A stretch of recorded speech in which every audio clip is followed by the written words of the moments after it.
Hello everyone, આજે હું તમારી જોડે શેર કરીશ એગલેસ વેનીલા કેક સ્પોન્જની રેસીપી। સાથે અમુક એવી ટિપ્સ એન્ડ ટ્રિક્સ પણ જણાવીશ જેથી કરીને તમારો કેક સ્પોન્જ પણ પરફેક્ટ બનશે। તો ચાલો સ્ટાર્ટ કરીએ। સૌપ્રથમ એક બાઉલ લઈશું, એમાં એડ કરીશું 1 કપ જેટલું રિફાઇન્ડ ઓઇલ, દહીં લઈશું 1 કપ જેટલું, પાવડર શુગર લઈશું અને બધાને સારી રીતના મિક્સ કરીશું। દહીં આપણે એકદમ ખાટું નથી લેવાનું, મીડિયમ મોળું જ લેવાનું છે। આ બધું સરસ રીતે મિક્સ થઈ જાય ત્યારબાદ એડ કરીશું એમાં 1 કપ જેટલું દૂધ, એને પણ સારી રીતના મિક્સ કરીશું। ત્યારબાદ એડ કરીશું એમાં 1 કપ જેટલો મેંદાનો લોટ, મિલ્ક પાવડર અને વેનીલા એસેન્સના 5 થી 6 ડ્રોપ। ત્યારબાદ એડ કરીશું એમાં અડધી ચમચી જેટલો બેકિંગ પાવડર અને બેકિંગ સોડા। આ બધાને સારી રીતના મિક્સ કરીશું।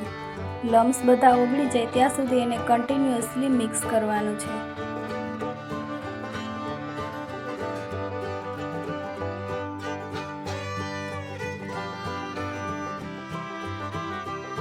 તમે કન્ટિન્યુઅસલી મિક્સ કરતા જશો એટલે કંઈક આ રીતની કન્સિસ્ટન્સી આવી જશે।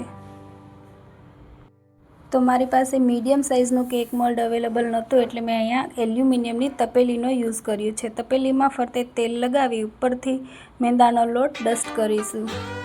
આ મેથડને ફોલો કરવાથી તમે બટર પેપર વગર પણ ઇઝીલી કેકને ડિમોલ્ડ કરી શકશો। તો બેટરને તપેલી અંદર પાથરી દેવાનું છે અને સરખી રીતના ટેપ કરીને સેટ કરી લઈશું।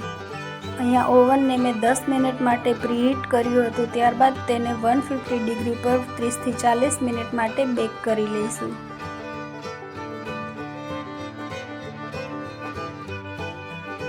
તો 40 મિનિટ બાદ કેક પરફેક્ટલી બેક થઈને રેડી થઈ ગયું છે।